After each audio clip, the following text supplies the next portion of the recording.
Cumprimenta a igreja com a paz de Cristo Jesus, amém? Amém. Cumprimenta a igreja com a paz de Cristo Jesus. Amém. Irmãos, eu não estou feliz não. Eu estou muito feliz. Mas por quê, pastor? Tem algum motivo? Lógico que tem. Vários motivos. E um dos principais motivos é ver os rostinhos aqui, cara. Um povo que eu vi pequeno. Sai daí, menino. Para de fazer bagunça, menino. Lá na salinha da escola, ensinando a filha da nossa irmã, filha da missionária, e hoje está aí nos farão grandão. Estamos ficando velhos. Estamos ficando velhos. O tempo está passando com a gente. E eu glorifico a Deus que o motor do mundo não parou. Os motorzinhos de Cristo continuam na casa do Senhor. Muitos poderiam estar aqui hoje, mas Deus selecionou a mim, a você e essas crianças para estar glorificando e exaltando o nome do Senhor. Nosso irmão Tiago, que benção, varão. Tu me fez chorar, varão, com essa palavra. A nossa irmã missionária também, quanto tempo, tantos rostos, tantos. E parece que foi ontem que nós estávamos aqui, glorificando e exaltando. Olha essa menina, com o cabelo todo enroladinho, pequenininha. Estamos aqui, irmãos, para a honra e glória do Senhor. Muitos diziam que nós não iríamos chegar. Muitos diziam que nós iríamos parar no meio do caminho. Muitos diziam que era à toa, que era em vão. Mas olha nós aqui. É para a honra e glória do Senhor, irmão. Nossa irmã Giovânia, quem viu e quem vê. Irmãos, mas abra sua Bíblia comigo, num texto bastante conhecido. Lucas capítulo 18, versículo 35.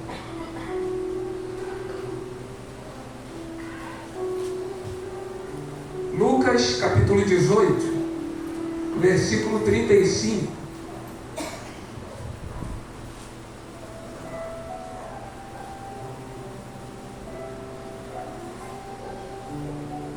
Lucas capítulo 18, versículo 35. Prometo não me demorar, porque eu já comi demais e estou levando quentinha, pastor.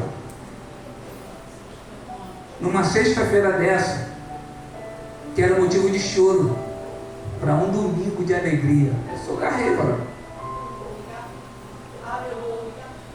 Ninguém sabe, mas Jesus sabe. Ninguém sabe porque Deus amou o mundo de tal maneira que entregou o seu único filho, para que todo aquele que não queira perecer, mas crê nele, venha ter a vida eterna. Ninguém sabe, mas Deus sabe. Por que Jesus passou por aquilo tudo? Por causa de mim e de você. Mas pastor, nós nem éramos nascidos, mas Deus já nos tinha como profeta no ventre da nossa mãe. Mas tem tanto tempo e isso vem se estendendo até o dia de hoje.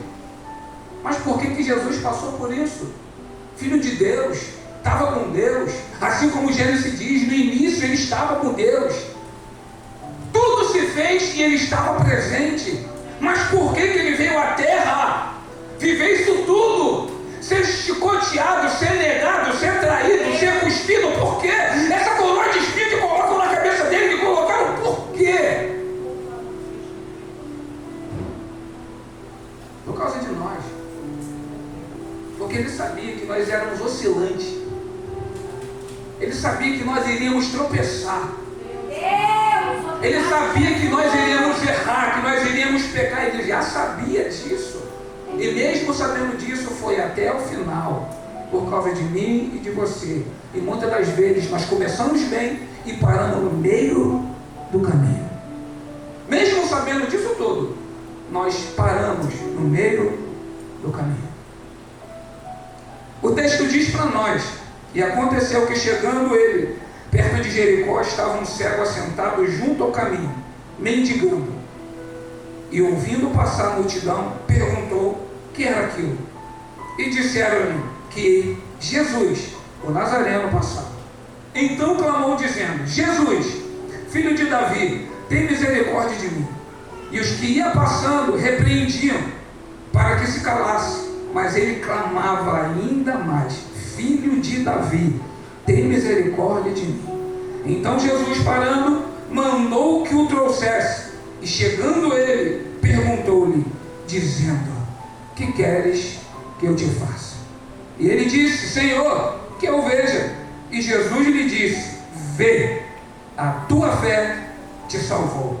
E logo viu e seguiu, glorificando a Deus. E todo o povo, vendo isso, dava louvores a Deus. Amém? Se assenta glorificando o nome do Senhor. Bem, nós conhecemos esse texto, essa história de um jovem, de um homem. Não sabemos, porque a Bíblia não diz, que estava no meio do caminho mendigando. Mas por que ele estava mendigando, irmão? Por causa da sua necessidade física, porque ele precisava e não tinha como trabalhar. Flávio Joséfo diz que o pai desse jovem, desse homem, não sabemos nós, era um general de Deus, um general que tudo aquilo que Deus ordenava, ele ia para a peleja, ia para a guerra e vinha com a vitória. Era um homem do exército de Cristo como nós. Flávio Joséfo diz, irmãos, que esse homem, de tanto pelejar, tanto como nós, o cansaço chega, a fadiga chegou e ele aposenta. Mediante isso ele vira um comerciante poderoso.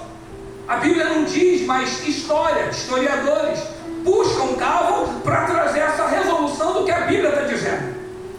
E Flávio Joséfo retrata para nós, irmãos, que ele aposentando, ele vira um comerciante poderoso, com muitos bens, e recebia seu soldo. Mas chegar os romanos, a chegada dos romanos, o que eles fazem? Corta o soldo, corta os bens do pai desse homem ou desse jovem. E Flávio Joséfo diz que ele se revolta, vira um revoltoso, começa a se levantar contra os romanos. E o povo romano, o exército romano, vê que esse homem agora se torna uma ameaça para Roma, para os romanos, ali para aquele exército. E o que eles fazem? Pegam ele, mata o pai desse homem ou desse jovem. E para que o filho, o único homem que ele tem, não se levante como seu pai, o que eles fazem? Arranca os dois olhos desse jovem ou desse homem. Arranca, para que ele não venha se levantar contra o exército romano. Uma cidade rica, mas decadente. Por quê?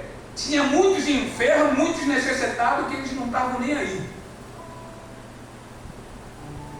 Flávio Joséfo diz que agora ele é morto, e esse homem, esse jovem, Bartimeu, que não é o seu nome, porque Bar significa filho, e Timeu o nome do seu pai, eles permitem que ele venha mendigar nessa cidade caótica, mediante a miséria para uns e riqueza para outros. E a Bíblia diz para nós agora que ele está no meio do caminho a mendigar. Por que no meio do caminho, pastora? O texto, a Bíblia retrata para nós que quando alguém tem uma enfermidade de nascença, Jesus fala, é de nascença. Mas não diz sobre ele. Então eu posso conjecturar que ele não nasceu cego. E por alguém trazer a cegueira a ele, ele para. No meio do caminho. Por alguém trazer essa enfermidade a ele, ele para. Aleluia. No meio do caminho. Por alguém trazer a ele essa dificuldade, essa necessidade, ele para. No meio do caminho. E quantos de nós hoje não estamos parados no meio do caminho, começando bem, dava glória, aleluia, contava milagre, mas alguém fez alguma coisa que te fez parar no meio do caminho. Aleluia. Jesus sabe da maneira que você se encontra neste lugar. Jesus sabe do jeito que você se encontra neste lugar, e muitas das vezes não é por causa de Cristo, é por causa de alguém. Uma seta, como foi falado aqui pela missionária, um dardo, uma palavra, porque tem gente, irmão, que não tem noção daquilo que sai da sua boca. Simplesmente joga ao vento, não quer saber, não está preocupado com quem está do outro lado e vai receber essa mensagem. inimigo ele trabalha assim também, quando a pessoa não tem a visão, a pessoa não tem discernimento, ela fala e não está nem aí. E quando você se encontra no meio do caminho, ele é a primeira pessoa a falar: para que isso? Por que isso? Não é espiritual, como foi falado aqui. É meninice, não é, irmão, é uma palavra que bate na tábua do teu coração e te derruba e te faz você parar no meio do caminho. Você não quer ficar no meio do caminho, mas você parou por causa de alguém ou por causa de algo que falaram. Mas a Bíblia diz que Jesus, ele é maravilhoso. Porque enquanto eu e você, por causa de alguém ou de algo que fizeram, estamos parados no meio do caminho, vem um povo aí, fazendo um barulho que Satanás não gosta de ouvir. Tem um povo aí, fazendo algo que Satanás jamais permitiria que eu e você iríamos fazer. Que povo é esse? Aquele povo que o pastor Marco Feliciano diz, povo pentecostal. Aquele povo que não faz barulho é porque está com defeito de fabricação. Ele é cego, mas ele não é. A Bíblia diz que a libertação vem do ouvir o quê? É a palavra de Deus. A Bíblia diz, irmãos, que o povo está vindo aí fazendo um barulho. Se eu sei que Jesus está no meu, eu vou ficar de boca calada? Não posso!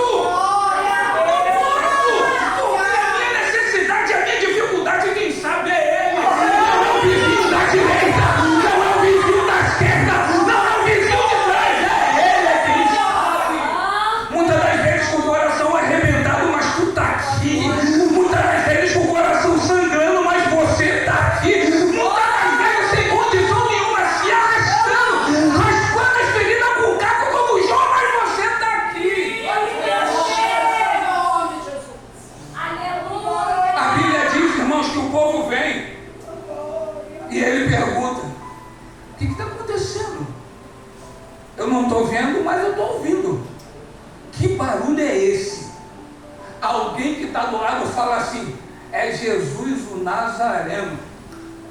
Por que ele clama: Jesus, filho de Davi, tem misericórdia de mim? Porque como nós que temos hoje filhos e netos, nós vamos ensinando para os nossos filhos e netos aquilo que Jesus fez. Hoje não, lá atrás. E eu acredito, como Flávio José escreveu, que esse homem era um homem de Deus e sabia que a vinda de Cristo estava próximo. Então ele de geração em geração vai ensinando como nós fazemos. E esse jovem grita: Jesus, filho de Davi, tem misericórdia. Tem misericórdia. Tem misericórdia. Por que, pastor? Não estou aguentando não ficar ainda no meio do caminho. Tem misericórdia. Por que, pastor? Ainda não estou aguentando ficar no meio do caminho. Jesus, filho de Davi, tem misericórdia de mim. Eu não quero mais ficar no meio do caminho. Eu não me permito mais ficar no meio do caminho. Jesus, filho de Davi, tem misericórdia de mim. A Bíblia diz que alguém se levanta e manda ele calar a boca. Tem gente, irmãos, que está no meio do caminho, na situação que se encontra, mas quando vê você tomar uma atitude, em vez dele te abraçar, ele fala: cala a boca, porque ele não vai te ouvir. Quem quer mudança sou eu e você.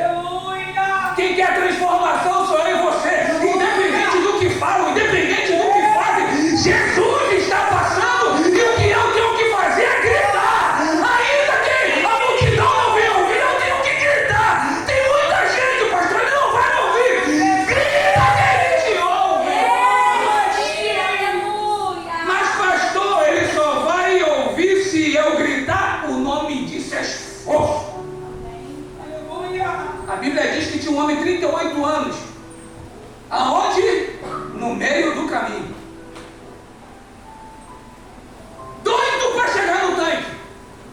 Mas não podia porque ninguém pegava ele e botava lá quando a água se movia. Mas a Bíblia diz, irmão, que quando ele ia, descia outro. Tudo é esforço. Se eu olhar com os olhos carnais e achar que eu não vou conseguir, eu não vou conseguir. Mas se nós olharmos com os olhos espirituais, eu não consegui hoje, mas amanhã eu vou conseguir. Eu não consegui agora, mas amanhã eu vou conseguir. Nós, irmãos, somos muito materialistas. Se fosse com uma promoção no trabalho, se fosse para a volta do marido, se fosse para tanta coisa, a gente fazia vigília, a gente ia para o monte todo dia, a gente andava no jejum 24/72, mas quando o quesito é Jesus, Deus amado. tudo nos cansa. É verdade. Tudo nos cansa. Pega a Bíblia. 10 minutos tu já está batendo cabeça. É o mundo espiritual. Se eu e você não entendermos que funciona, Satanás coloca um peso, irmãos. Por quê? Porque a única forma de as escamas sair do meu e do teu olho é através da palavra. É verdade, Jesus. Ela que vai te purificar, ela que vai te santificar, ela vai fazer eu e você sermos pessoas diferentes, vai mudar o nosso caráter, vai mudar, vai transformando a nossa vida, não de fora para dentro, mas de dentro para fora. E todo aquele que estão de lado, ainda que diga, para, porque eles não vão te ouvir, você não vai dar crédito. Louvado seja o santo nome. Falaram para esse homem, ele não vai te ouvir, mas a Bíblia diz que ele clamava ainda mais, filho de Davi, tem misericórdia de mim. Já parou para analisar? A Bíblia diz, irmãos, que em certo momento na multiplicação do pão e peixe, tinha gente, muita gente. 5.000 pessoas para Cristo era pouco, porque tinha homens, mulheres e crianças. Imagina você clamando e 5.000 pessoas parando para te ouvir. Ele é o cabeça de tudo. Ele está sempre na frente de tudo. E se Jesus para, quem está atrás? Para também. Mas Jesus parou por quê? Tem alguém que está fazendo algo diferente. Tem alguém que está fazendo algo que ninguém aqui está fazendo. Lembra da mulher do fluxo de sangue? Ela enfrenta a multidão com seu problema, sua dificuldade, vai lá e toca na obra. Jesus para e o discípulo fala assim, parou por quê? Por que parou? Parei porque de mim são virtude. Aleluia. Tem um negócio diferente que me tocou. Meu Deus. Então Jesus para quando algo diferente que nós fazemos toca nele. Por quê? Porque Jesus não está preocupado com a quantidade. Jesus não está preocupado com a multidão. Jesus não está preocupado com a quantidade de gente, mas ele está preocupado com a qualidade do toque. É a qualidade do toque. Alguns tocam na orla, outros gritam, Jesus, filho de Davi. Outros falam assim, ele fala assim, queres ficar são? Pega a tua cama e anda, meu filho. Levanta. Está muito tempo sentado, está muito tempo deitado, está muito tempo parado, está ainda no meio do caminho, por quê? Chega. Louvado seja Deus. E a Bíblia diz que Jesus pergunta, o que quero que eu te faça? Esse homem, esse jovem, tinha tudo para fazer o que faríamos nós, com o coração que nós temos. Jesus pergunta, quer que eu faça o que por você? Matou meu pai? João, aleluia! desça fogo do céu, Senhor, consome todos eles. Não poderia? Louvado seja o nome, Jesus. Poderia. Eu quero vingança! Eu quero vingar meu pai porque arrancaram meu olho e mataram ele. Eu quero vingança. É isso que esse jovem faz? Que esse homem faz? Não, Senhor. Eu quero ver. Por que ele quer ver? Aí entrou a minha conjecturação. Quem já viu? Quem já sentou no santo dos santos? Aleluia. Outro lugar? Não dá, não. Não dá. Eu, Senhor. Louvado Quem já viu e viu a maravilha de tudo que Deus fez, arranca a tua visão que Ele quer ver de novo. E o que está faltando muitas das vezes na nossa vida, nós enxergamos o novo de Deus. De tudo aquilo que Ele fez lá atrás, continua fazendo, mas nós estamos cegos, ainda que vendo, mas espiritualmente cegos. Jesus vem ao meu encontro dizendo, o que queres que eu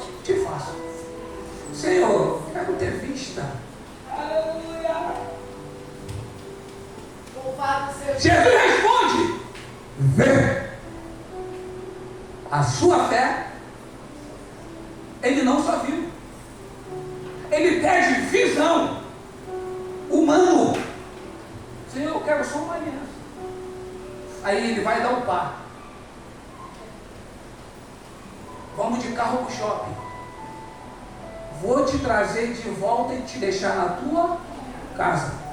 Só pediu aliança. Deus não é limitado. Vai além, irmãos. Deus, quando dá, ele faz perfeito. Quando ele quer fazer, ele faz perfeito. Louvado seja Deus. Eu não sei o que você pediu para Deus, mas ainda não chegou nas tuas mãos porque você está parada no meio do caminho. Por que tu está parada? Porque alguém falou alguma coisa.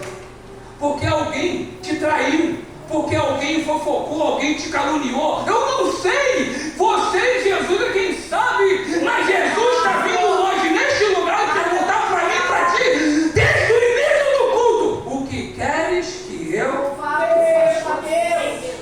O homem estava na cruz. Tu não é Deus? Palavra de Mateus capítulo 4. Se tu és filho de Deus, transforma essa pedra em pão. Lá na cruz, tu não é filho de Deus? Tira-nos daqui e desce também. A partir daí eu vou acreditar. Aí o do outro fala assim: ô, tá maluco? Nós fizemos para estar aqui. Ele nada fez. Aí sai dele do murmurador e vem para Cristo. Senhor, lembra-te de mim quando chegar no teu paraíso. Aí Jesus fala assim: ainda hoje. Que dia era aquele? Dia? Sexta-feira. Que dia é hoje? Hoje é sexta-feira. Jesus está falando: sai deste lugar. Você começou bem, iniciou bem e está parado no meio do caminho. E hoje eu trago mudança para a tua vida. Eu trago mudança para o teu ministério. Eu trago mudança para a tua família. Eu trago mudança por causa da atitude. Jesus perguntou: o que eu quero que eu te faça? E tu respondeu: eu só quero ver.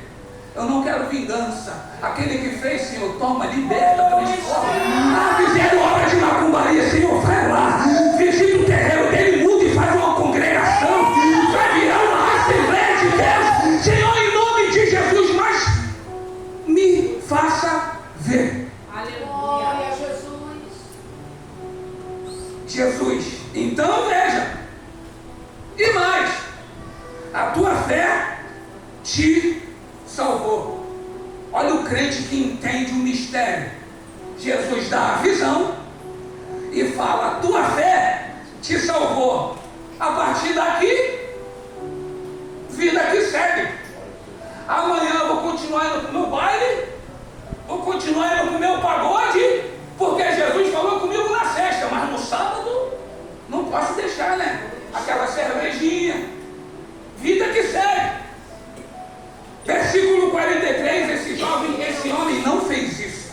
A Bíblia diz para nós: e logo viu e seguiu glorificando a Deus. Aleluia. E todo o povo vendo isso dava louvores.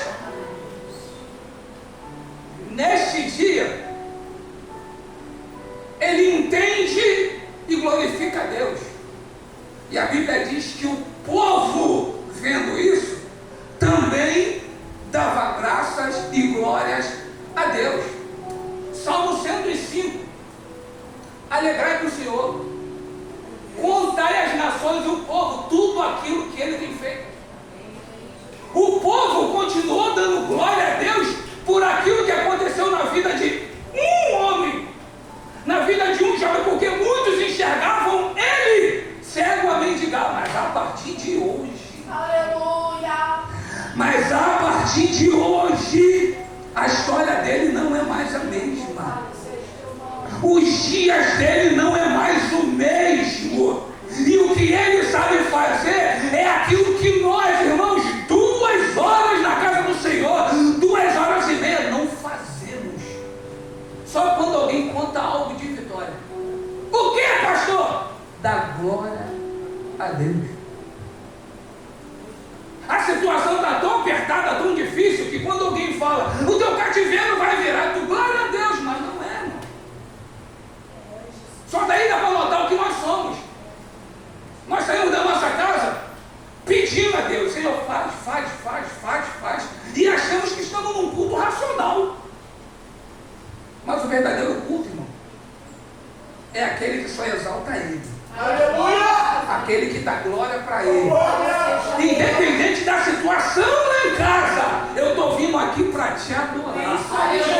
O nome disso é dar testemunho daquilo que Ele é e não daquilo que Ele pode fazer. É reconhecer que sem Ele nada eu posso, nada eu sou e nada eu faço. Se Ele não for na minha frente, se Ele não estiver na minha casa, irmãos, é um caos. Eu estou aqui pela misericórdia do Senhor, mas se Ele não estiver lá em casa, Deus amado, temos que entender que louvor é bonito, adorar a Deus, mas bem melhor é glorificar e exaltar o nome dele. Ai, Jesus. Bem melhor é adorar Ele em espírito e em verdade. Eu, Pai, procuro os tais que o adorem em espírito e em verdade. Então significa que alguém de mentira está achando que está enganando. Está enganando nós. Homem, eu enxergo o que está por fora. Só como ele olha. Quem é ele? Não pode. Quem era? Também não. Estou enxergando o que está do lado de fora. Mas Deus, mediante a muitos soldados de Saul, homens experientes, só vamos sentar quando o menor chegar. Por que menor, irmãos? Por que Davi? Porque, irmãos, aquilo que os homens queriam, eles tiveram. Saul como rei, coração humano. Mas Deus falou: Samuel, agora não vai ser vocês que vai escolher, agora sou eu. Enche o chifre de azeite e vai. Foi falado aqui. A casa de Jessé, porque lá tem eu, escolhido um. Tantos filhos, por que o menor? Porque é o único que estava em sinceridade com Deus. É o único que estava se quebrantando a Deus. É o único que era verdadeiro a Deus. E assim somos nós, gente. Assim temos que ser a cada um de nós, verdadeiros como o Senhor. Não adianta. Eu posso escrever o mais belo possível, mas antes de eu escrever ele já sabe. Então seja sincero, porque Jesus, ele é sempre sincero conosco. O que ele quer nos fazer hoje? Sair do meio do caminho, tirar essa empolgação, essa ansiedade. Tem muita gente ansiosa na casa de Deus hoje. Tem o Pedro: primeiro eu faço, depois eu penso. Primeiro eu falo, depois eu penso. Não, irmãos, pensa primeiro, pede discernimento a Deus e vamos seguir o santo ministério. Saia do meio do caminho. Se tivesse um texto para dar para essa mensagem, não permaneça no meio do caminho. Jesus está perguntando para nós: o que quer que eu te faça? Vamos nos colocar de pé.